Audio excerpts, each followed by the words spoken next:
The most feared man in the city had not moved in 47 minutes, not because he was patient. He had never been patient.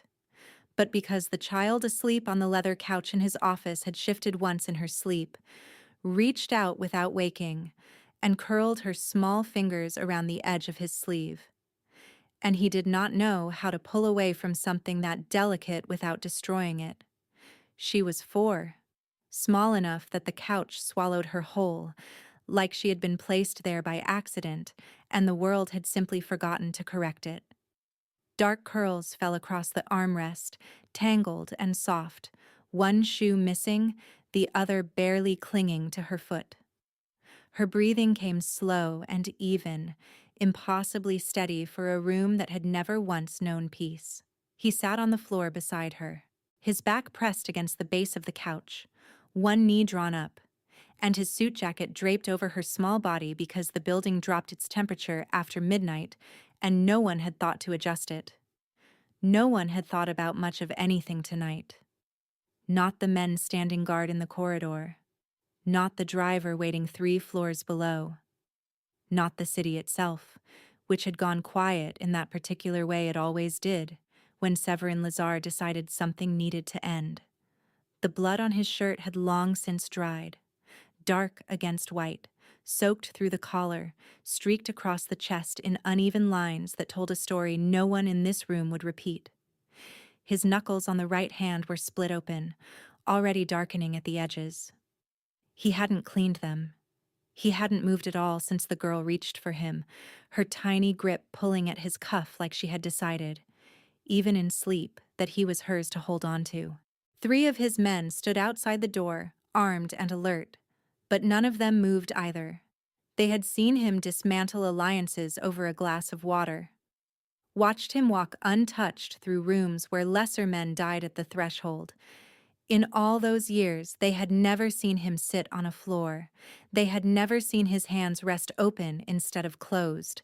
The building hummed with the low electric silence of a place that runs on money and fear, even in the dark. 11 stories below, the city continued, unaware that the man who shaped half its commerce and most of its consequences was sitting beside a sleeping child with blood on his shirt and something cracked behind his eyes. The door at the far end of the corridor opened at 17 minutes past midnight. She didn't run. The hallway was dim, lined with men whose presence alone should have been enough to make a person turn around, and she walked through them like they were furniture. Marin Voss stopped in the doorway of his office, one hand braced against the frame, breathing harder than she wanted anyone to see. Her blouse was untucked on one side.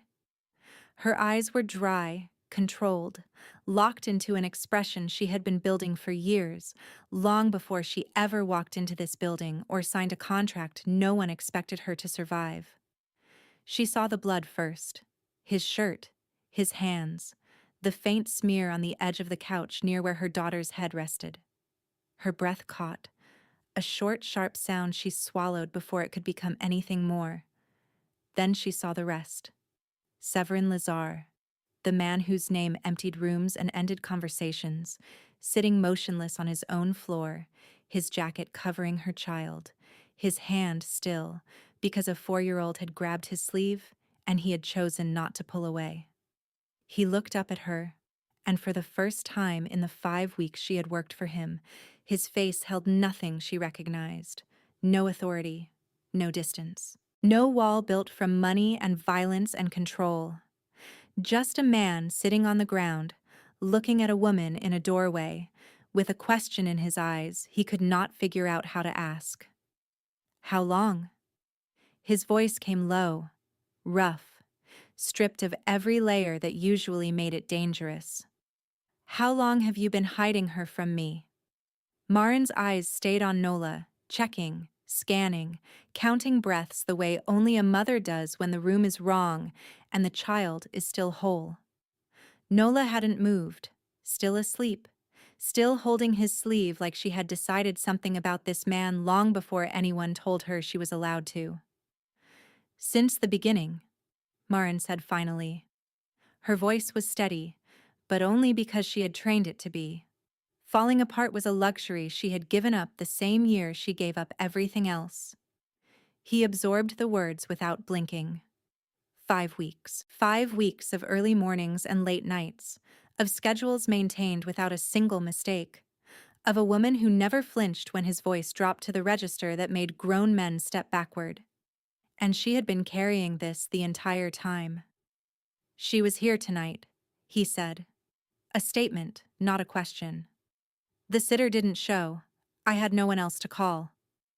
No apology, no excuses, just facts, laid bare the way she always delivered them. He was quiet long enough for the silence to press against the walls. She heard it. The words were barely audible. The noise downstairs. She heard it. Marin's jaw tightened. She was asleep before it started. I moved her up here when I realized what was happening. She didn't see anything. But she woke up. Marin didn't confirm it. She didn't need to. She was standing in the hallway when I found her. His voice shifted then, pulled from a place he didn't allow people to reach. Alone. In the dark. Barefoot. Looking for you. The image struck Marin like a wall. Her daughter, small and confused, wandering a corridor lined with armed men while violence still hung in the air like smoke. Looking for her mother. The breath she had been holding escaped in a way she could not control. I picked her up, he continued, each word slower than the last, like he was translating from a language he had forgotten he knew. She didn't cry. She just looked at me and asked, "Are you my mama's boss?" And when I said yes, she put her head on my shoulder and closed her eyes. Like that was enough. Like that made her safe. Marin pressed her hand harder against the doorframe. For control, not support. Because the image of her daughter choosing trust in the arms of someone this city feared broke something she had promised herself would never fracture again. She doesn't know what you are, Marin whispered. Severin looked down at the small hand still holding his sleeve. No, he said quietly. She doesn't. Then he said something that no one in his world would have believed if they had been standing close enough to hear it. But she should not have been afraid in my building. That is my failure, not yours. The corridor outside went completely still. Even the men trained to hear nothing heard that. Marin stared at him. In 5 weeks, she had watched him threaten, command, and dismantle without raising his voice above a whisper. She had seen men twice his size leave his office unable to hold a glass steady. She had endured his cruelty without bending and never once believed there was anything underneath it worth reaching for. She was not prepared for this. The shift came without warning. One moment he was looking at the sleeping child with something unguarded and real, and the next it was gone. The mask returned. The distance. The coldness that had kept him breathing in a world where softness got people killed. He stood slowly, his hand sliding free of Nola's grip with a care that contradicted everything that came next. "Take her," he said, his voice flat, professional, final. "Take her and do not come back." Marin blinked. "What?" "Your last paycheck will be sent by morning. There will be enough to cover 3 months." He straightened his cuffs, reassembling himself piece by piece. "You should not be here. She should not be here. This was a mistake I allowed to happen. It will not happen again. Severin, this conversation is finished." He turned away from her, from the couch, from whatever had surfaced inside him. His shoulders set in a line that told the room there would be no negotiation. Marin watched him walk to his desk, sit down, and pull a folder from the drawer like the last hour had never happened. Like the blood on his shirt and the child under his jacket and the words he had spoken meant nothing at all. Every assistant before her had stood in this exact place, the one where Severin Lazar made it clear that proximity to him was temporary and people were replaceable. 31 assistants in 2 years. Most hadn't survived the first day. They were given impossible standards, a silence that swallowed connection, And then a dismissal so final it left no room to argue. She was supposed to leave now. That was what the men in the hallway expected. What Severin clearly expected, because he had already stopped looking at her. His pen was moving. His attention had shifted. The door between whatever just happened and whoever he needed to be next had already closed. Marin looked at her daughter once, still sleeping, still peaceful, and still unaware that the world around her was made of sharp edges and hard choices. Then she stepped fully into the office and closed the door. Not from the outside, from the inside. The click of the latch was small, almost nothing, but in the silence of that room, it landed heavier than anything that had happened all night. Severin looked up. Marin sat down in the chair across from his desk. She folded her hands in her lap and met his eyes with something that was not defiance or recklessness. It was steadier than both. Built by years of raising a child alone and working jobs that broke other people, and still showing up the next morning because quitting had never been an option she could afford. "No," she said. One word. Ordinary in every way except for where it was spoken and who it was spoken to. He stared at her. She didn't move. And somewhere beyond that door, in a corridor where armed men stood in practiced silence, the people who had never once seen their boss sit on a floor witnessed something they would remember far longer. Someone told him no, and she stayed. It started 6 weeks before that night, in a parking lot behind a grocery store at 11:30 on a Tuesday. Marin sat in the front seat of a car that had already become too many things: transportation, shelter, closet, kitchen, and the only address she could give when forms asked for one. The engine was off. The heat was fading. In the rearview mirror, Nola slept in her car seat, her head tilted sideways, a stuffed rabbit pressed against her cheek, like it was the only stable thing left in her world. It might have been. 3 weeks earlier, Marin had lost the apartment. One missed payment became two. A landlord's patience became a notice. A notice became a changed lock, and her belongings in trash bags on the sidewalk, while Nola held her hand and asked if they were going on a trip. She told her yes. That was the first of many lies she would tell to keep her daughter's world from cracking open. Marin had a degree in business administration from a university she paid for with 3 jobs and no sleep. She graduated with distinction. She had been sharp, organized, capable, the kind of woman employers described as an asset in letters they signed without remembering her face. None of that mattered when the father of your child disappears owing money to people who come looking for you instead. When your name ends up attached to debts that were never yours. When every reference you built gets buried beneath wreckage someone else created and walked away from without looking back. She had worked temp positions for 2 years after that. Data entry, filing, reception desks in buildings where nobody learned her name. Enough to keep a roof and food and daycare running until it wasn't. Until the math stopped working no matter how many meals she skipped so Nola wouldn't have to. The posting appeared on a job board she checked at the public library while Nola played in the children's section. Executive assistant, private firm, compensation well above market rate, immediate start. No company name. Just a phone number and a downtown address she recognized immediately as the Lazar Building, because everyone in this city recognized the Lazar Building the way they recognized a warning sign. She knew the name. Severin Lazar was discussed the way people discussed weather systems that could flatten neighborhoods. With distance. With caution. With the quiet understanding that some forces existed beyond the reach of ordinary rules. She called anyway. The woman on the phone asked 3 questions. Can you start Monday? Can you work without fixed hours? Can you maintain discretion under pressure? Marin said yes to all 3 without asking what the pressure would look like. The woman paused, then added one more thing. Every assistant he has left within 24 hours. The last one didn't make it to lunch. Marin wrote the start time on the back of a gas receipt and folded it into her pocket. She didn't ask why they left. People who could afford to quit had something she didn't. A second option. Monday came.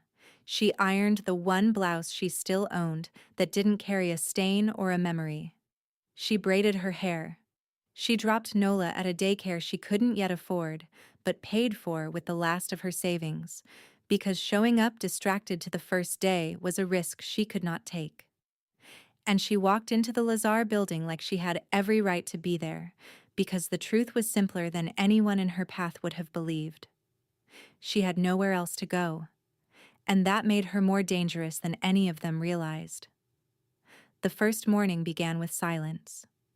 She arrived at 6:45, 15 minutes before the time she had been given. The elevator required a key card handed to her by a man who offered neither his name nor his eyes. The 11th floor opened into a corridor so quiet it felt pressurized, like the air itself had been told not to move. His office sat at the far end. Glass and dark wood, a desk like a dinner table, the city stretched out behind it through floor-to-ceiling windows like a painting no one was meant to enjoy. A smaller desk waited outside the door, bare except for a phone, a computer, and a single notepad. Her workspace. It looked temporary, on purpose. She sat down. She waited. Severin Lazar arrived at 7:12 without looking at her. He entered his office and closed the door. No greeting, no instruction, no acknowledgement that a human being had been hired to exist within reach of his life. 2 hours passed. The phone didn't ring. No one came or went. The corridor stayed so still that Marin could hear ventilation cycling through the walls like slow mechanical breathing. At 9:20, the door opened. He stood in the frame, looked at her for 3 seconds, and said, "You're still here." "You didn't tell me to leave," she replied. A flicker of recognition moved behind his eyes, brief and involuntary. "Follow me," he said. The conference room on the 9th floor held 6 men, 3 controlled shipping routes through the eastern ports. 2 managed distribution networks she was never meant to understand. The 6th was younger than the rest, noticeably nervous, his suit slightly too large, his fingers drumming against the table in a rhythm that couldn't settle. Severin sat at the head. Marin stood behind him, notepad ready, and invisible by design. The conversation lasted 11 minutes. Numbers, percentages, timelines that meant everything to these men and nothing to her. The tone stayed civil and measured.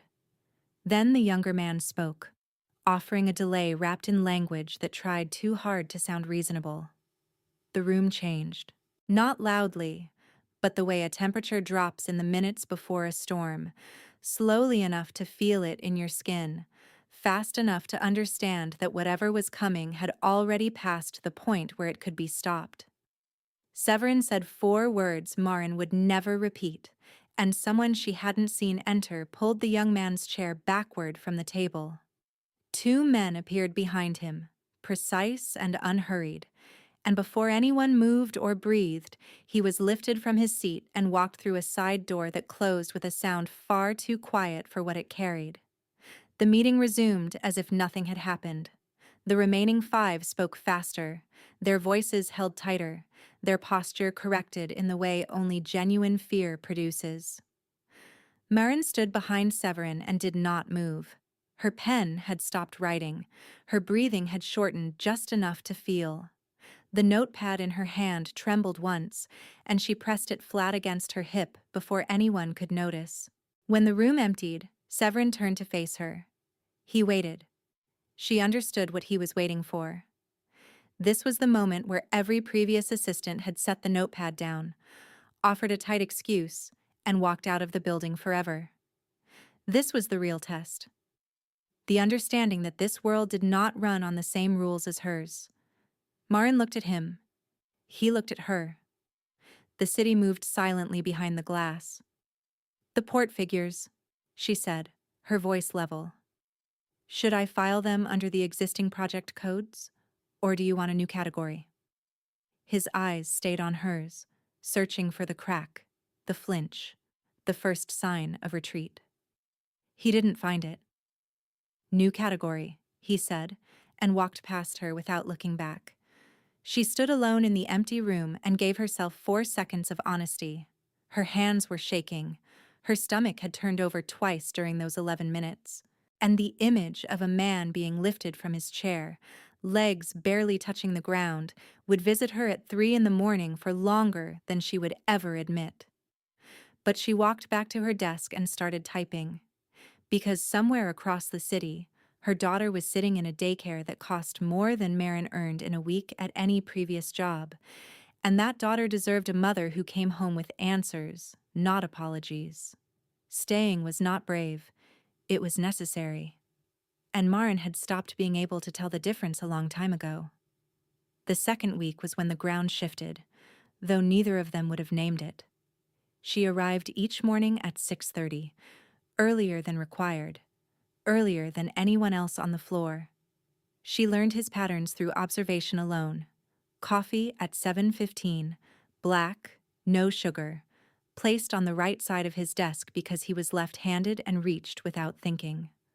Calls before 9 were never answered. Messages from 3 specific numbers went through immediately regardless of hour. Everything else she sorted into categories she built herself: priority, relevant, and a third she privately labeled people trying to prove they matter. By Wednesday, she had reorganized a filing system 3 predecessors had abandoned. By Thursday, she had memorized every face cleared to access the floor. By Friday, she had intercepted a call from an extraordinarily dangerous man, handled it with 4 sentences and a tone so measured that even the guards at the elevator exchanged a glance and never mentioned it to Severin at all. He found out anyway. He always did. What he did was stop walking past her desk as though it were empty. A shift in the angle of his head when he passed. A half-second pause in his stride. To anyone else, invisible. To Marin, who had spent years reading silences because words were a luxury people in her life rarely offered, it was an entire sentence. Then came the morning he arrived differently. She heard it before she saw him. His breathing, heavier than usual, deliberate, holding pain in place when the body wanted to release it. He walked past her slower than normal, his left hand deep in his coat pocket, his jaw locked at an angle that had nothing to do with concentration. She did not look up. She did not ask. She opened his calendar, moved his 8 o'clock to 10, canceled his 9:15, and placed a glass of water beside his coffee. When he noticed the changes, he stood in his doorway and watched her for a long time. "I didn't ask you to move anything." "You didn't need to." Silence pressed between them. "The water," he said. "You're dehydrated." "It's water." Not a statement. The corner of his mouth shifted. Not a smile. Just the faintest disturbance at the edge of his expression, like something had tried to surface and been forced back down before it could take shape. He closed his door, and on the other side of it, for the first time in longer than anyone could measure, he spent the morning knowing that someone nearby understood the difference between asking what was wrong and simply making it quieter to carry. That was the week Marin Voss stopped being temporary. She did not know it yet. He would not have admitted it. But the men in the corridor knew, because not a single one of those 31 predecessors had lasted long enough to learn how he took his coffee. Marin figured it out by the second day. And by the second week, she had learned something far more dangerous than a preference. She had learned how to stay. And staying, in a building built on the assumption that everyone eventually leaves, was the most disruptive thing anyone had ever done. By the third week, Marin had stopped thinking of the 11th floor as hostile territory. The sharpest edge of it had dulled. Or maybe she had adapted, the way lungs adjust to altitude without announcing the effort. Severin still arrived without greeting, still closed his door, still spoke in a register calibrated to instruct rather than invite. But the silences between them had changed in texture. They held weight now, built between two people occupying the same space long enough to develop an unspoken understanding of how it should feel. Small things appeared at her desk without explanation: a lamp with a warmer bulb, replacing the fluorescent one that gave her headaches she never mentioned. A better chair, adjusted precisely to her height, as if someone had measured the old one and corrected the difference. A box of tea placed beside the coffee machine down the hall, the exact blend she drank at home, though she had never once made a cup in the building. She did not thank him. She understood, without instruction, that acknowledging these gestures would end them. So she used the lamp, sat in the chair, drank the tea, and the silence between them absorbed each act and grew heavier without appearing to change. Then came the evening she stayed past 8. She was finishing a report because the meeting it supported had been moved forward, and Severin had not informed her, which meant he expected her to already know. She did know. That was what frightened her. Not the work, but the realization that she was beginning to understand how he thought. And understanding someone like Severin Lazar was a closeness that had nothing to do with distance. His door opened. Coat on, keys in hand. "Go home," he said, "when this is done. It can wait. Your 7:30 was moved to 7, and the file needs corrected tonnage figures or Caldani will stall the entire negotiation." He studied her, not with surprise, with recognition that he was no longer the only person in the room operating at that level of attention. "How do you know about Caldani?" "Because I listen. And people forget I'm in the room. You would be amazed at what gets said in front of someone nobody thinks matters." He stood there watching her work, and she caught his reflection in the darkened window beside her desk. In that glass, unguarded and brief, she saw something she had not expected. He looked afraid, not of anything in the building, not of the meeting or the men who would fill that room tomorrow, afraid of whatever was growing in the shrinking space between them that he kept trying and failing to hold in place. He left without a word, and Marin sat there long after, her chest tight with something she could not yet name but could already feel changing the shape of everything. The first warning arrived on a Wednesday, 4 weeks in. A car parked across from Nola's daycare, dark windows, engine running. There when she dropped off in the morning. There when she picked up in the evening. Different spot, same car. She told herself it was coincidence. Coincidence was a word she had learned to use carefully because in her experience, the things that appeared accidental usually deserved the most attention. The second came 2 days later. A call at 11 at night from a number she didn't recognize. Breathing on the other end, slow and deliberate, then the line went dead. The number traced to nothing, which was its own answer, because nothing doesn't call you after dark without a reason. The third was the one that ended the pretending. She came home and found the front door unlocked, not forced, not broken. Unlocked, as though someone had a key. Nothing inside was taken, nothing was moved. But the apartment carried the residue of a presence that didn't belong. Someone had stood in the room where her daughter slept and chosen to leave everything exactly as it was. That wasn't carelessness. That was a message. She sat on Nola's bed that night, watching her breathe, running through every possibility that years of difficult living had taught her to consider. It could be connected to Nola's father and the debts he left behind, but those collectors had moved on over a year ago when chasing her stopped being worth the cost. This felt different, more patient, more deliberate, like someone who knew precisely where she was and wanted her to understand they knew. She thought about telling Severin. The instinct rose fast and she pushed it down just as quickly, because telling him would mean revealing that she was not simply a woman who needed a paycheck. She was a woman who had been running, who had built her survival on invisibility, and who had placed herself and her daughter inside the most visible building in the city because the salary made the risk feel rational. She changed the locks herself, altered her route to daycare, started arriving at the building earlier and leaving later, because the safest hours of her life had become the ones spent on the 11th floor, behind security designed to stop far worse things than whoever was watching her. And she did not notice, because she was never meant to, that the car outside the daycare was registered to a company whose funding ran through the same building where she worked. The final week before everything broke moved faster than the ones before it, as if time itself could feel what was building and wanted no part of what was coming. Severin's schedule thickened. Meetings multiplied. The men on the floor moved differently, spoke less, watched the elevator doors the way people watch a road when they're expecting a delivery that isn't on any manifest. Through all of it, Marin worked. She organized, intercepted, redirected, and managed the surface of a machine whose inner workings she was never supposed to see.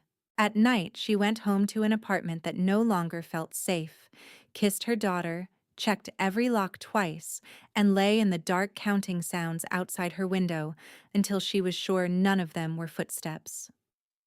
On Friday of the 5th week, her sitter called at 4 in the afternoon. A family emergency. She couldn't come. Marin stared at the phone for a long time. No backup. No family in the city. No neighbors she trusted enough. No friends she had allowed close enough to ask. She ran through every option and each one came back empty. She picked Nola up from daycare, drove to the Lazar building, and carried her daughter through the lobby, into the elevator, and up to the 11th floor. It was the only choice she had, and it was the one that someone had been waiting for her to make. Severin Lazar did not become what he was by choice. He became it because the alternative was to remain a person things happened to, and he had learned that distinction at an age when most boys were still figuring out how to hold a pencil. He was 11 when his father was shot in the stairwell of their apartment building. 3 rounds. Close range, in front of a door that didn't lock, because the landlord never fixed it. His mother moved them before dawn. Him and his sister Riva, who was 7 and who cried not because she understood, but because they wouldn't let her go back for her books. They never went back for anything. His mother worked until the work destroyed her. 2 jobs became 3, then hospital shifts that ended in the same building where she would be admitted and never leave. She died when Severin was 16. Riva was 12. And the world, which had already taken more than its share, looked at what remained and decided it was not finished. He built himself in the years that followed. Not the version the city would learn to fear, but the foundation underneath it. Arithmetic, patience, and the absolute refusal to depend on anyone who could walk away. He learned how money moved through the city's veins. He learned how power functioned, not through size, but through knowledge, through knowing something about someone before they realized you were paying attention. He learned to sit in rooms full of older men and say nothing until the silence itself produced what he came for. By 20, he had a territory. By 22, a name that entered rooms before he did. By 23, the name alone was enough. But Riva was still the center. The one door he never locked. The single person who existed inside the walls he had constructed around everything else. She was finishing school. She was brilliant, sharper than him in ways he openly admitted, lighter, quicker to laugh, built from the same fractured origin but aimed at something entirely different. He made sure of that. Every deal, every risk, every step further into darkness was justified by one non-negotiable thought. She gets out. She gets the life this family was supposed to have before the world decided otherwise. She was 17 when they came for her. A man named Costel Rudescu needed leverage against someone who had made himself unreachable through every conventional method. So they bypassed the money, the men, the reputation, and went for the only thing that could not be reinforced with any of those. They held her for 9 days. Severin paid what they demanded, agreed to terms that would have broken a lesser man entirely. He bent in ways he had sworn he would never bend, because nothing in his empire mattered compared to her. The exchange was arranged. The conditions were met. Every demand honored. She did not survive the journey to the hospital. What happened during those 9 days was sealed inside a part of himself that he closed shut and never opened for anyone. Not his men. Not his allies. Not the memory of his parents or any version of mercy he had once believed the world contained. Costel Rudescu stopped existing 11 days later.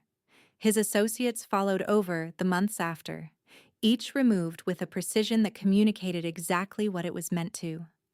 The message traveled through the city like a current through water, touching everything, changing the temperature of every room it entered. People who had never heard the name Severin Lazar learned it that winter. People who already knew it stopped saying it out loud. But the message was a lie. The world believed it said, "Do not touch what belongs to Severin Lazar." What it truly said was that there was nothing left to touch. After Riva, he closed every door. The assistants were not cruelty. They were prevention. If no one stayed, no one could be taken. If no one mattered, no one could be used. A rotating absence designed to look like dysfunction but built on a logic as sound as anything in his empire. Then Marin sat down and refused to leave. And worse, she brought a child into his building. A girl with tangled curls and a missing shoe who reached for people in her sleep. A girl who looked at him and asked, "Are you my mama's boss?" and rested her head against his shoulder like the answer was everything she needed to feel safe. Riva used to fall asleep exactly like that, trusting him completely to keep the world from reaching her. He had failed, and the terror that surfaced the night he found Nola standing alone in his hallway, barefoot and searching for her mother, was not fear that he couldn't protect them. It was fear that he already wanted to, and wanting was the beginning of losing. He understood that truth better than anyone still breathing. The morning after began in a different silence. Heavy, like air following a detonation when the sound has passed, but the ground has not finished settling. Marin had stayed. Nola slept through the whole of it, still on the couch, still under his jacket, undisturbed and entire. Severin had not slept. He did what he always did when something threatened to come apart. He worked. But this time the work concerned a question that had been forming since Marin carried her daughter through the lobby, and every event that followed unfolded with a precision too clean to be coincidence. The sitter, Gail Moorcroft, dependable, quiet, recommended through a connection Marin had never questioned, because trust, when options are running out, takes whatever shape is offered. Severin made one call, then a second. By the third, the outline of something deliberate emerged from behind what was supposed to look ordinary. Gail Moorcroft had received a payment the morning she canceled. Not from Marin. The payment traveled through a route Severin recognized instantly because he had built routes like it himself. Layered, anonymized, designed to look like nothing unless you understood what money sounds like when it is trying to stay quiet. He traced it backward through intermediaries and shell accounts until the path ended at a door he had walked past every day for 6 years without once questioning what it concealed. Halden Cherney, his head of operations, the man who had stood within arm's reach for 6 years, coordinating logistics, overseeing personnel, maintaining the daily machinery of an empire built on the unexamined assumption that the people nearest its center were exactly what they appeared. Halden had not worked alone. The attack that night, the men who breached the lower floors, the violence erupting with such calibrated timing, none of it came from outside. It had been constructed from within, with the specific goal of generating chaos at the precise hour Marin's daughter would be in the building. Unprotected, visible, undeniable. It was a test. Not of security, but of Severin. Halden had been watching, the way the assistant turnover stopped, the way schedules adjusted around one woman's presence. Shifts in behavior so slight that only someone who had spent 6 years studying his rhythms could read them. He had seen vulnerability forming, and he chose to confirm it by placing a child in the path of violence and observing what happened. What happened was that Severin sat on a floor, and in that act, Halden had every answer he needed. A 4-year-old with a stuffed rabbit and a habit of reaching for people she had no reason to trust had become leverage against the most unreachable man in the city. The intelligence had already begun to move. Severin could feel it the way you feel pressure drop before a storm becomes visible. Halden would not sit on information this valuable. It was too precise, too specific, the kind of knowledge that rival families would trade for in currencies far more dangerous than money, currencies that purchased position and access, and the kind of influence that brought empires down from within. Severin closed his eyes once. Then he picked up the phone and began the quiet, irreversible work of dismantling the one man he had trusted enough to never suspect. And the thought that followed him through every call and every cold instruction was not about Halden or loyalty or the empire that would need rebuilding.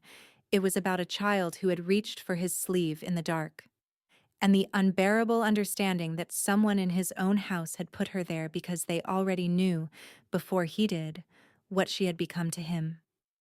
Halden Cherney disappeared on a Sunday. Not loudly. What happened to Halden was quiet and thorough, the kind of removal that left behind no trail, because the people in a position to ask questions understood that some answers were better left uncollected. The men on the floor adjusted the way systems adjust when a component is removed. Roles absorbed, responsibilities redistributed. The operation continued because Severin had always designed it to withstand the loss of any single person. Any single person except one. Marin did not know the details. She knew something had shifted, the way she always knew, through changes in the quality of silence, through a face suddenly absent from the corridor, through tension dissipating in patterns she could feel but not name. Severin told her on a Tuesday evening after the floor emptied and the building settled into its after-hours quiet. He told her the sitter had been paid to cancel. He told her the night had been manufactured from the inside. He told her that a man he had trusted for 6 years had identified her daughter as a pressure point and placed a child in the path of violence to prove a theory about what Marin meant to him. She listened without interrupting. Her face stayed composed, held in the still way she carried it when processing something too large for real-time reaction. He had seen her do this in meetings, during difficult calls, in small moments where most people flinched, and she simply went quiet, absorbing impact before it could reach the surface. When he finished, neither spoke for a long time. "What she meant to you," Marin repeated slowly, as if holding the words up to better light. He didn't respond. The answer had already been given on this floor 3 nights ago, in a jacket draped over a sleeping child and 47 motionless minutes. "You should leave," he said. The same register he used the night he tried to fire her. The same wall rising. "If you stay, what happened that night was only a preview. Others will see what Halden saw, and they will attempt what Halden attempted, and the next time it may not end with your daughter sleeping safely." Marin stood. For a moment, he believed she was going to do it. Walk out. Collect Nola. Disappear back into a life where no one surveilled or calculated how to weaponize a child against the person who cared for her. Instead, she stepped closer. "Severin." She held his gaze without wavering. "I have spent 4 years protecting my daughter alone, in apartments with locks that didn't hold, in a car parked behind a grocery store, in rooms that had someone else's name on the lease because mine was attached to debts I didn't owe. I have kept her safe through things you have never heard about, without resources, without guards, without a single person standing between us and whatever showed up next." Her breathing stayed even. "Do not tell me to run because it is dangerous. I know what dangerous looks like. I have been living inside it since before I ever heard your name." The room held still. What happened that night was not your failing. It was someone else's cruelty. And I am done running from cruelty. Not from this building, not from this floor, not from you. She turned and walked back to her desk. The door stayed open behind her, and Severin stood in the center of his office, in the space where he had spent more than a decade ensuring no one could reach him, and understood with a clarity that left no room for argument that someone already had. What happened next arrived the way real things do, slowly, without permission, built from ordinary hours and ordinary gestures that didn't seem like much until you stepped back far enough to see what they had become. He stopped trying to make her leave, a resistance withdrawn rather than a decision declared, and in the space that opened, something began that neither had planned for and neither could reverse. It started through Nola, Marin's new sitter, vetted through channels Severin arranged but never mentioned, began at 7 each morning.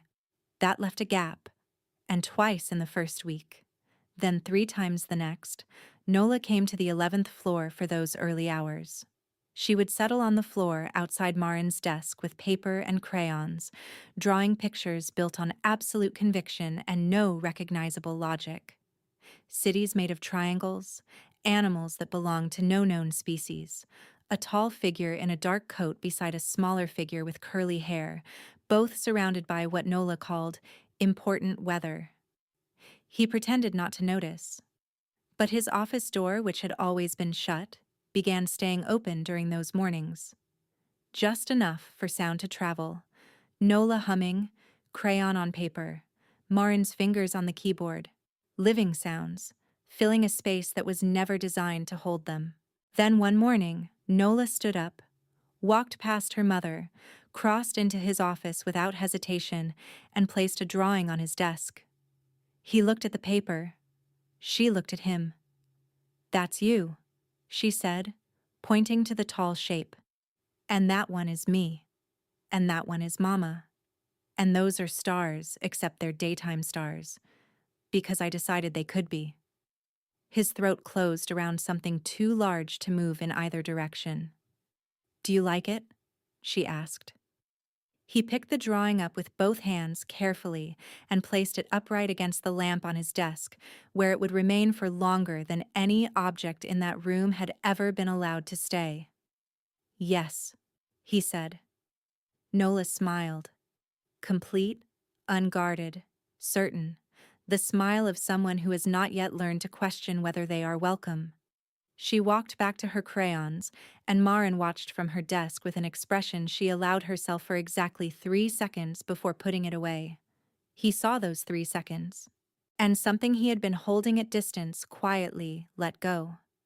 The weeks that followed built on that foundation without either of them examining it too closely. He began walking her to her car after late evenings, close enough that the distance between them no longer carried the meaning it once had. She started leaving things on his desk, a schedule note reading, "Eat before this one," a correction that caught an error that would have cost him more than money. They talked more, not about what sat heaviest between them, but about the territory bordering it. He asked about Nola's school. She asked about his morning, and he answered, which was the more remarkable event. Once, late in the evening, he mentioned Riva's name without meaning to, a sentence that started with, "My sister used to," and then stopped, like a door he had opened by accident. Marin didn't push. She just waited. And after a long pause, he finished the sentence, and it was the first time in over a decade that someone heard him speak about the person he had lost and didn't flinch away from the weight of it. Small exchanges lasting a minute longer than necessary, silences ending a beat sooner than they used to. The quiet arithmetic of trust, reassembling itself one careful transaction at a time. The night everything arrived where it had been heading came without spectacle. No emergency, no violence, no revelation pulling the ground from under the past. Nola fell asleep on the couch again, not from crisis but because Marin stayed late, and Severin told her, in fewer words than the thought required, to bring her daughter instead of missing the work. He found them at 9:30. Nola curled into Marin's side, Marin's hand on her daughter's back, her eyes closed but not sleeping, resting. The way a person rests only when they have stopped watching for what comes next. He stood in the doorway. The lamp cast a low line across the room, catching the edge of the drawing still propped against its base. The tall figure, the small figure, the daytime stars. Marin opened her eyes. "Thank you," she said quietly. "Not for tonight. For all of it." He crossed the room and sat beside them. Nola stirred without waking and placed her hand on his arm, a small anchor holding fast to something far larger than she could understand. He did not pull away. Marin watched him choose to stay still, and something in her expression finally settled into place. Not surprise, recognition. This man had not been pushing people away because he was empty. He had been doing it because he carried too much, and he had lost everything once before. "You are allowed to stay," she said. To both of them. To the room. To whatever had been building in the space between a door that used to be closed and one that now stayed open. "So are you," he replied. And outside, the city continued its indifferent progress through the night, unaware that 11 stories above the pavement, in a room built to hold nothing but power, a man who had refused to let anyone close for over a decade was sitting still because a child rested her hand on his arm, and a woman who once walked in with nothing had finally been given a reason to remain. Not because of the salary, not because she had nowhere else to turn, because she had looked into the hardest thing this world could offer and found something inside it worth reaching for. And he had let her.